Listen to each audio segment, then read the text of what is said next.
Caitlin Clark hasn't said a word. No angry interviews, no cryptic tweets, no dramatic statements. And somehow, that silence has become the loudest thing in sports. Because while the so-called golden girl of basketball stays quiet, the system around her looks like it's unraveling in real time. This isn't just about an Olympic roster anymore. It's about power, jealousy, and a league that may have just pushed away the one player who could change everything. And according to Stephen A. Smith, this wasn't an accident. This was deliberate. Before I get on out of here, I had to talk about a story that's very, very important. And albeit indirectly, it involves Caitlin. The story officially started as a routine announcement. Team USA releases its Olympic roster, fans argue for a day or two, and the news cycle moves on. That's how it's always worked. But this time, something felt off immediately. When the list dropped and Caitlin Clark's name wasn't on it, the reaction wasn't mild disappointment. It was shock, confusion, and then anger. Because this wasn't just another talented player getting left off. This was the player, the one selling out arenas that had struggled to fill seats for years. The one driving TV ratings through the roof. The one casual fans were tuning in for on random weeknights. And somehow, she was staying home. The official explanation sounded clean and professional. Experience, chemistry, long-term commitment.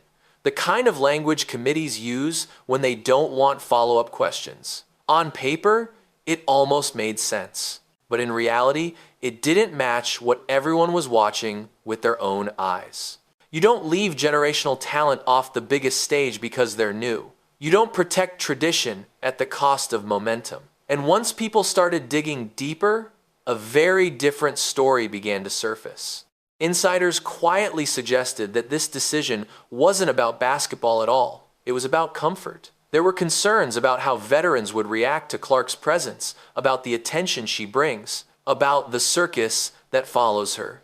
In other words, the fear wasn't that Caitlin Clark would fail, it was that she would overshadow everyone else. That's where Stephen A. Smith stepped in, and that's where this situation exploded. Stephen A. Smith isn't exactly known for subtlety, but his reaction to the Clark snub felt different. This wasn't a hot take designed for clicks. It felt personal.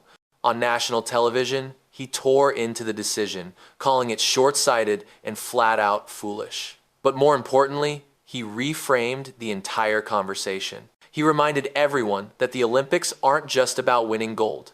Team USA dominates regardless. The real value is exposure. Every 4 years, millions of casual viewers tune in. People who don't normally watch women's basketball suddenly care. And Caitlin Clark is the bridge to that audience. Leaving her off the roster wasn't just a sports mistake, it was a business disaster. Smith argued that this proved something uncomfortable about the people running the show, that they cared more about protecting a hierarchy than growing the game, more about managing egos than expanding the audience. And once you see it through that lens, everything else starts to make sense, especially the resentment. Long before Clark ever played a professional game, warning shots were already being fired. Subtle comments from legends, little jabs disguised as advice, statements that sounded less like mentorship and more like challenges, reality checks delivered with a sharp edge.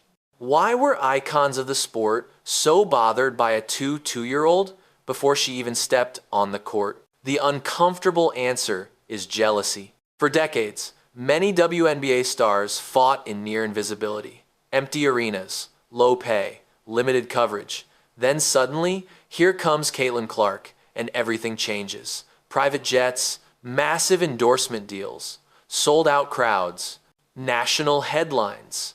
And she hadn't even played a pro game yet. That kind of shift is hard to accept, not because it's wrong, but because it exposes what could have been. In other sports, veterans usually welcome the star who brings money and attention. When Tiger Woods transformed golf, everyone benefited.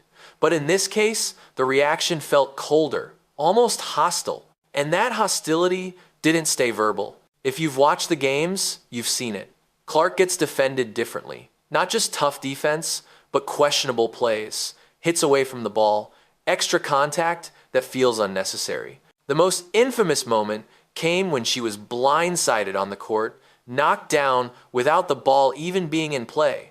The response from the league was telling. No immediate outrage.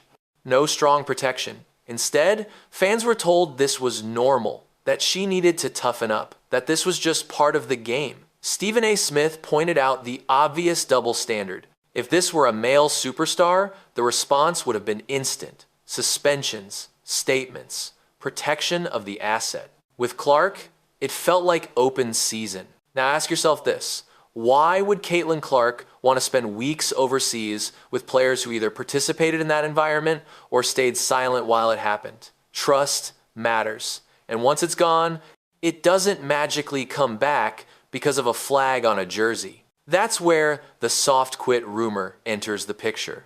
After the roster announcement, reports surfaced that Team USA might offer Clark an alternate spot.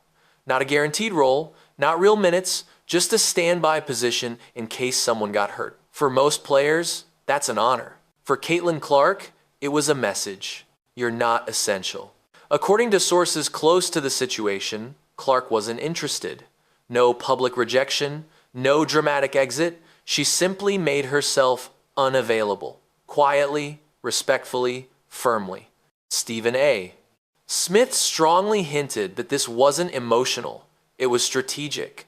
Clark understands her value. She doesn't need the Olympics to build her brand. The Olympics needed her to rebuild theirs. By stepping back, she flipped the power dynamic without saying a single word. And that's what made it so unsettling for the establishment. Because now, the numbers tell the story. Games featuring Caitlin Clark are pulling ratings the WNBA hasn't seen in decades. Viewership jumps by hundreds of %. Arenas sell out instantly. Teams move games to larger venues just to keep up with demand.